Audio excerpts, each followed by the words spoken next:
Dust settled over Al-Assad Air Base as she meticulously scrubbed the Apache's 30mm chain gun.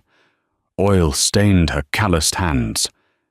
Nobody noticed the quiet woman in the hangar, until Chief Warrant Officer David Miller walked in, locked eyes with a ragged patch on her plate carrier, and stopped breathing. The suffocating heat of the Iraqi summer had baked the concrete of the hangar into a massive, radiating oven. The air tasted permanently of pulverized sand, dried sweat, and the sharp chemical tang of JP-8 aviation fuel. Inside the shaded cavern of Hangar 4, an AH-64 Apache attack helicopter sat like a dormant, lethal insect. Beneath its chin, a solitary figure was working meticulously on the M230 chain gun. Lieutenant Sarah Jenkins wore unmarked desert tactical pants and an olive-drab t-shirt plastered to her spine with sweat. Her hands, rough and permanently scarred around the knuckles, moved with absolute mechanical precision. She was breaking down the rotor and the bolt assembly, wiping away the fine, powdery grit that infiltrated every weapon system in this godforsaken country. She wasn't an aviation ordnance man. She wasn't an airframe mechanic. She was a United States Navy SEAL. To the rest of the forward operating base, she was a ghost. Women in the SEAL teams were a rarity, a statistical anomaly that required passing through a crucible of physical and psychological torment designed to break world-class male athletes. Sarah hadn't just passed. She had excelled, funneling a quiet, terrifying internal focus into the art of long-range ballistics.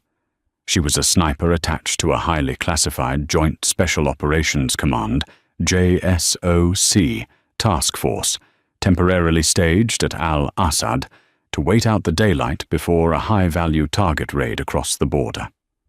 Cleaning the Apache's gun wasn't her job. She had wandered into the hangar to escape the claustrophobic tension of the team room. Weapons were her meditation. To Sarah, the heavy, brutalist engineering of the 30mm cannon was a puzzle of springs, cams, and feed sprockets that made perfect logical sense in a world that usually made none. Footsteps echoed sharply against the hangar floor, heavy and deliberate. Chief Warrant Officer David Miller ducked under the yellow caution tape strung across the bay doors and marched toward his bird. David was a veteran pilot with 2 tours in Afghanistan and 1 in Syria under his belt. He was 34, but the deep lines bracketing his eyes made him look 50. He carried the weary, cynical weight of a man who had seen too many good men bleed out in the dust. He loved 2 things in this world: the sky and the monstrous machine currently sitting on the tarmac. He slowed as he approached the front of the aircraft, his brow furrowing as he spotted the slender figure crouched beneath the chin gun. "Hey!" David barked, his voice echoing off the corrugated steel walls. "What are you doing to my bird?" Sarah didn't flinch. She didn't drop the bolt assembly. She merely paused, a rag slick with break-free CLP in her left hand, and slowly turned her head. Her eyes were a pale, icy blue, striking against the grease smudged across her cheekbone.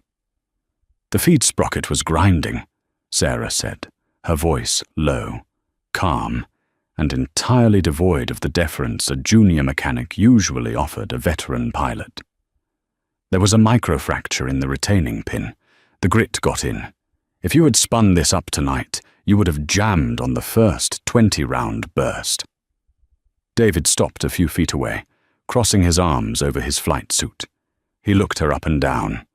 No rank insignia, no name tape. Just a dirty t-shirt and tactical boots. He assumed she was a civilian contractor, or maybe some fresh-faced Air Force armorer who had wandered over from the A-10 base. "Is that right?" David asked, a sarcastic edge creeping into his tone. "And since when do the contractors just decide to gut an Apache's primary weapon system without a work order? Put it back together. I've got my own guys for maintenance." Sarah silently held up the retaining pin.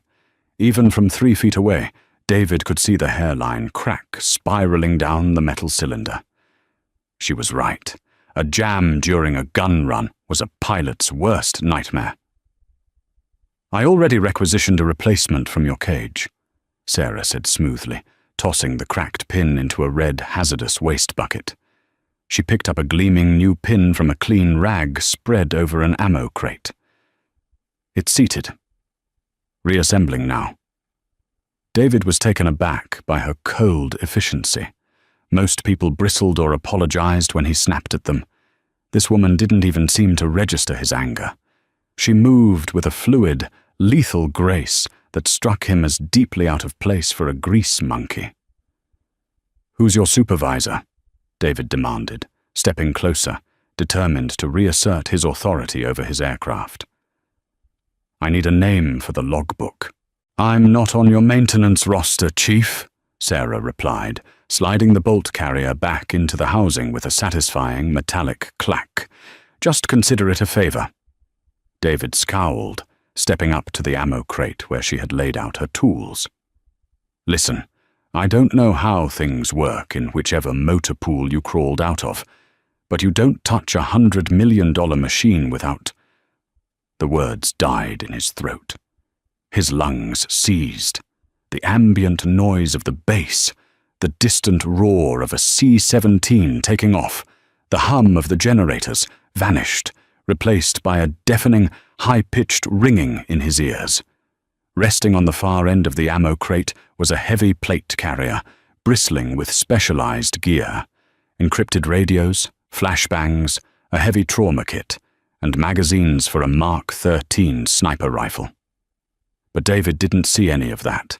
His eyes were entirely locked on a small, rectangular patch velcroed to the upper chest of the rig. It was faded olive drab.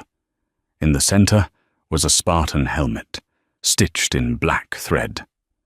But what froze the blood in David's veins was the distinct, jagged tear across the left eye of the helmet, a tear that had been meticulously sewn shut with bright, neon blue thread. It wasn't a mass-produced morale patch. It was a one-of-a-kind field repair. David stumbled back half a step, the color draining from his face. His hands began to tremble. He knew that patch. He knew the clumsy, uneven stitches of the blue thread. He had sat in a dusty tent in Kandahar 5 years ago and watched his younger brother, Corporal Nicholas Miller of the 75th Ranger Regiment, sew it himself because it was the only color thread they had left in the kit. Nicholas had been wearing that exact patch on his chest rig the night he was killed in an ambush in the Syrian desert. His body had been recovered, but the chaotic nature of the firefight meant his gear had been stripped by insurgents before the extraction team could reach him. The patch had been lost to the enemy. Until now. David's head snapped up, his eyes wide and wild as he stared at the woman beneath the Apache. "Where did you get that?" he whispered, his voice trembling. Sarah wiped her hands on the rag and slowly stood up. She was several inches shorter than David, but as she uncoiled to her full height, the dynamic in the hangar instantly shifted. The unassuming mechanic vanished. In her place stood a predator, absolutely still, assessing a potential threat. "Where did you get that patch?" David repeated, his voice cracking as it rose to a desperate shout. He lunged forward, grabbing the heavy nylon of the plate carrier. Before his fingers could fully close around the rig, Sarah's hand shot out. Her grip clamped around his wrist like a steel vice. She didn't strike him, but the sheer, unyielding density of her grip stopped him dead in his tracks. "Take your hand off the gear, Chief," Sarah said. Her voice was barely a whisper, but it cut through the stifling heat of the hangar like a razor blade. "That's my brother's!" David roared, trying to yank his arm away, but her grip didn't budge a millimeter. The grief and rage that had been buried under years of flight hours and whiskey violently breached the surface. Nicholas Miller! He was killed in Raqqa 4 years ago. They took his gear. How the hell do you have it? Did you buy it off some market? Did you take it? Sarah's icy blue eyes widened a fraction of an inch at the name, Nicholas Miller. The tension in her shoulders suddenly changed. She didn't let go of his wrist, but the hostility bled out of her stance, replaced by something heavier, something profoundly sorrowful. "You're Nicky's brother," she said softly. David froze, his chest heaving. You knew him?" "Stand down, Chief Miller," a booming voice echoed across the hangar. David blinked, turning his head. Striding rapidly toward them was Commander Thomas Bradley, the commanding officer of the classified JSOC element. Bradley was a towering man with salt and pepper hair and a face carved from granite. 2 heavily armed operators trailed him, their hands resting cautiously on their rifles as they saw the pilot struggling with their sniper. "Commander," David stammered, bewildered. This contractor she has." "She's not a contractor, David," Bradley said, coming to a halt and gesturing sharply for Sarah to release the pilot. Sarah let go immediately, stepping back and folding her hands behind her back in a parade rest. Bradley looked between the two of them, sighing heavily. "Chief Warrant Officer Miller, meet Lieutenant Sarah Jenkins, Naval Special Warfare." David rubbed his wrist, staring at the woman in shock. Naval Special Warfare. The SEALs. He had heard rumors around the base about a Tier 1 female sniper operating with the task force. The insurgents called her the Wraith of Ol Anbar. They said she could drop a man from 1.5 miles away in a crosswind and vanish before the brass casings hit the ground. He had always assumed it was a myth, a campfire story the grunts told to boost morale. "A SEAL," David muttered, his brain struggling to process the information. He pointed a trembling finger at the plate carrier. "I don't care if she's an admiral. She has my dead brother's patch. The insurgents stripped his body. How does she have it?" Commander Bradley looked at Sarah. He gave a slight, almost imperceptible nod. Sarah reached over, her calloused fingers gently tracing the neon blue stitches on the Spartan helmet. "The insurgents didn't strip Nicky's body, David," she said quietly. "I did." David felt as if the hangar floor had dropped out from beneath him. "What? Why? Why would you?" "Because they were coming," Sarah interrupted, her voice steady but laced with a dark, haunting memory. She looked past David, her eyes focusing on a point thousands of miles away, lost in the shadows of a Syrian night. 4 years ago, Operation Iron Locust, Nicky's Ranger Chalk was tasked with clearing a compound on the outskirts of Raqqa. Intelligence said it was a low-level weapons cache. Intelligence was wrong. David swallowed hard. He knew the official after-action report by heart. He had read it 100 times in the dark. Unexpected heavy resistance, overwhelming enemy numbers. Corporal Miller fatally wounded by RPG shrapnel. "I was attached to a Marine Force Recon Overwatch element," Sarah continued. "We were positioned on a water tower exactly 1.2 miles from the compound. I was behind my glass when Nicky's squad breached the perimeter. It was a trap, David, a kill box." She stepped closer to David, and for the first time, he saw the deep, agonizing exhaustion in her eyes. It was the same exhaustion he saw in the mirror every morning. "3 technicals rolled out of the alleys," Sarah said, the words falling from her lips like heavy stones. "Mounted DSHK, heavy machine guns. They pinned the Rangers down in an open courtyard. Nicky took a piece of shrapnel to the femoral artery in the first 20 seconds. The medic couldn't get to him through the suppression fire." David's breath hitched. He had never been told the tactical specifics. The military bureaucracy had sanitized his brother's death into a neat, sterile paragraph. "My spotter and I engaged," Sarah said. "We dumped 50 rounds into that courtyard. We took out the gunners on the technicals, but there were too many of them pouring out of the subterranean tunnels. Nicky was bleeding out behind a rusted-out sedan. His squad leader made the call to fall back to the rally point.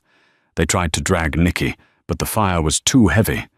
If they stayed, the whole chalk would have died. So they left him," David whispered, a tear finally breaking free and cutting a track through the dust on his cheek. "They had no choice," Sarah said fiercely. "But I did." Commander Bradley stepped forward, putting a hand on David's shoulder. "What the lieutenant isn't telling you, Chief, is that she disobeyed a direct order from her team leader that night. She broke her hide." Sarah looked down at her hands. "I left my rifle on the tower. I drew my sidearm and I sprinted a mile through an active war zone. I don't know how I didn't get shot. The chaos was absolute by the time I slid in behind that sedan. Nicky was gone. The hangar was dead silent, save for the rhythmic pinging of the Apache's cooling engine.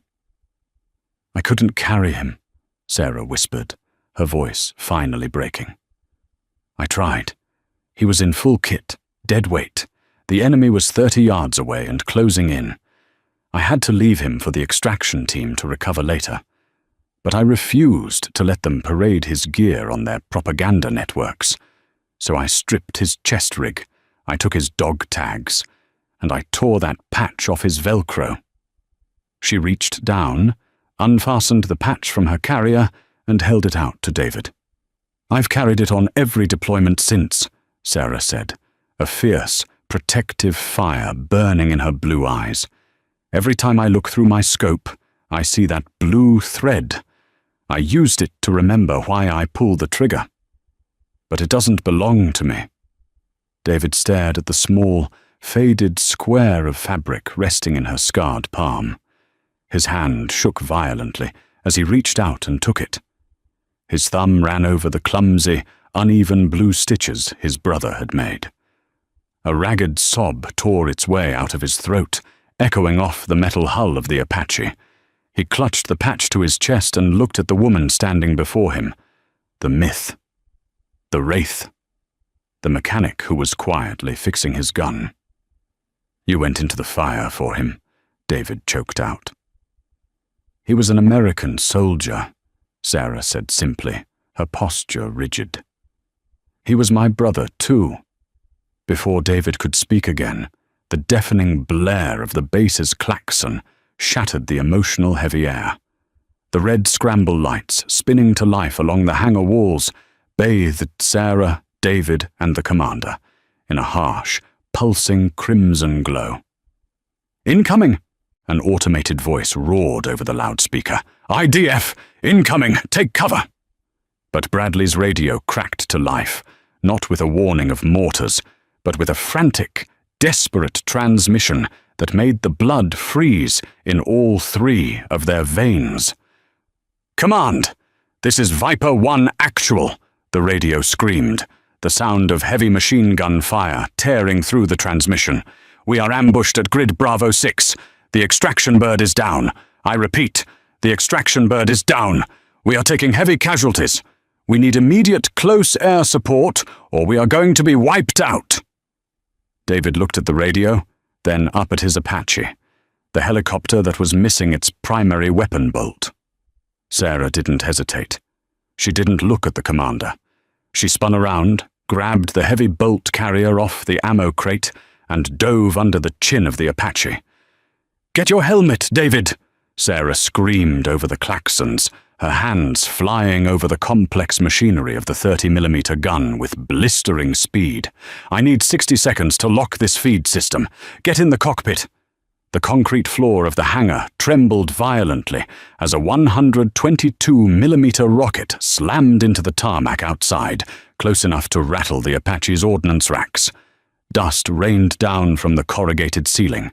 Sarah ignored the concussive shockwave, her focus entirely narrowed to the cold steel of the M230 chain gun.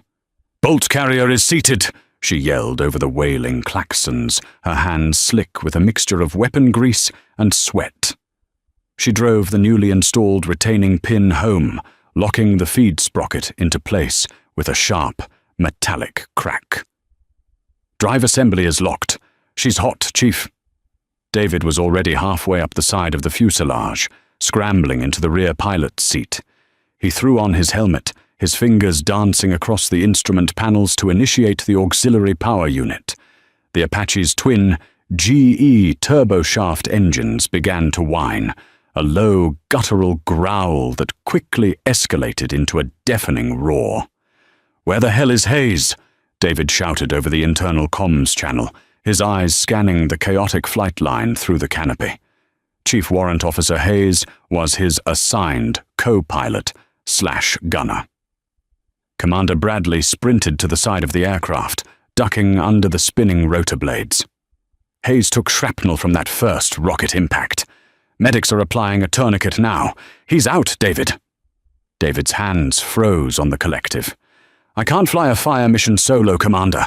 I need a shooter in the front seat to work the TADS and the chain gun, or we're just a flying target."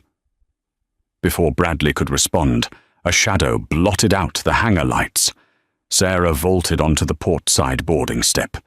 She had shed her heavy plate carrier, tossing it onto the hangar floor, but she still wore her tactical headset and a grim, unyielding expression.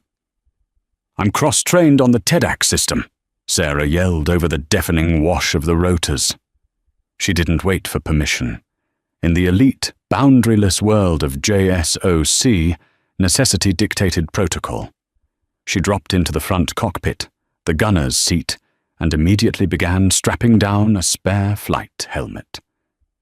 David stared at the back of her helmet through the reinforced glass, separating their cockpits. "You're a sniper, Jenkins. Running a 30mm cannon from a moving aircraft is a totally different ballgame." "Ballistics are ballistics, David," Sarah's voice crackled through his headset, terrifyingly calm amidst the mechanical chaos. "Windage, elevation, lead, and trigger control.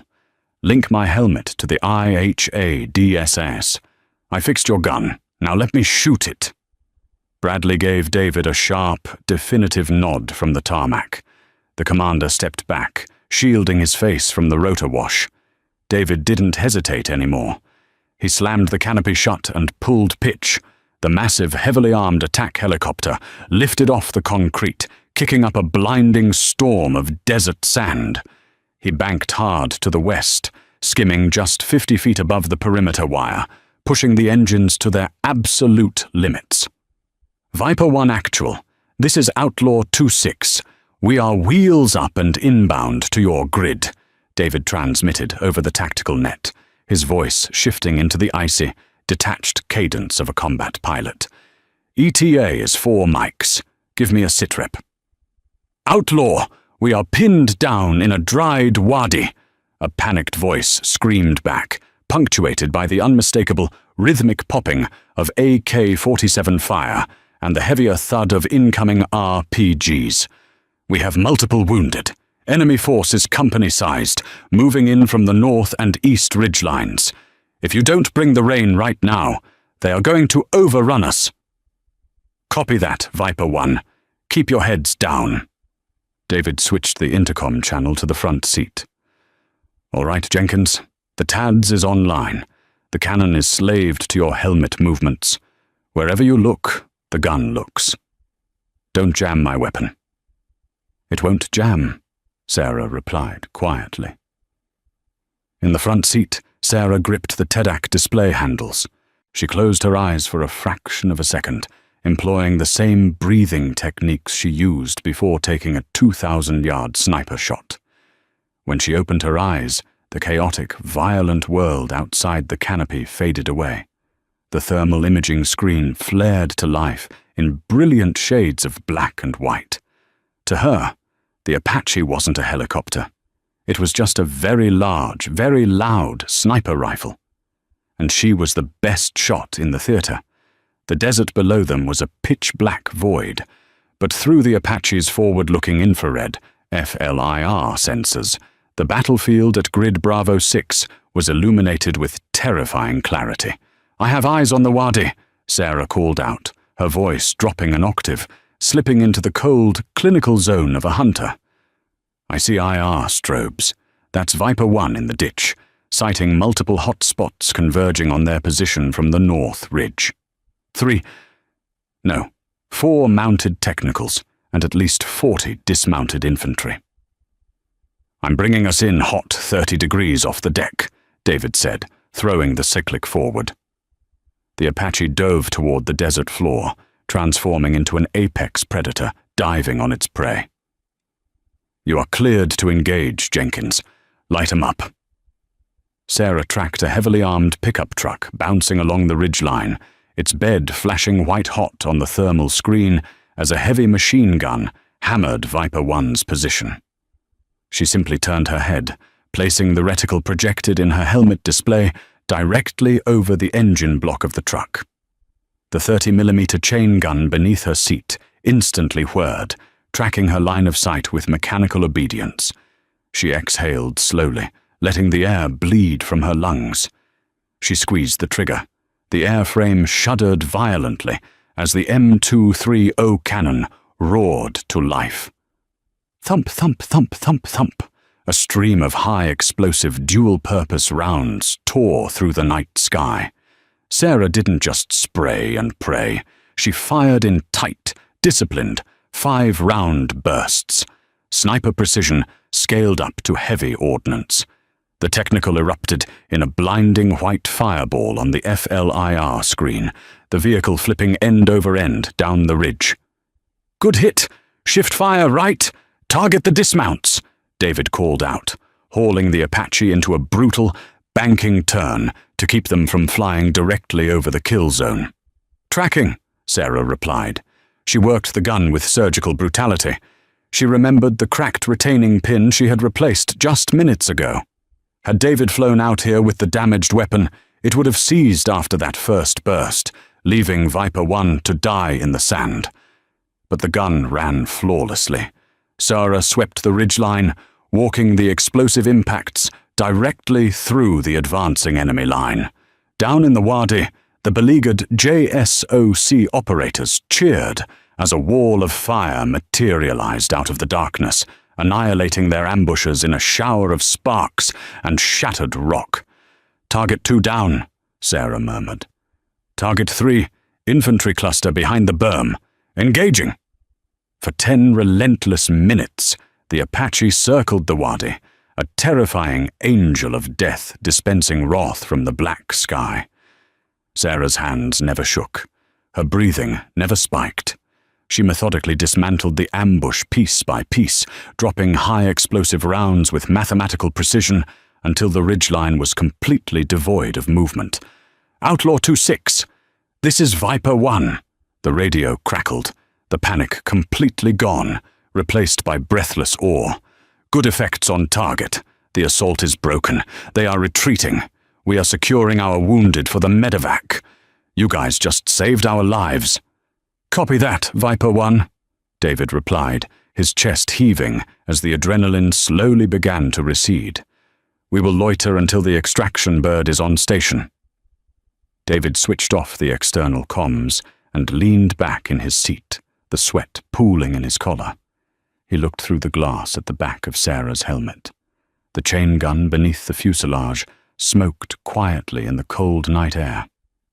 "Nice shooting, Jenkins," David said, his voice thick with an emotion he couldn't quite articulate. "It's a good gun, Chief," Sarah replied softly.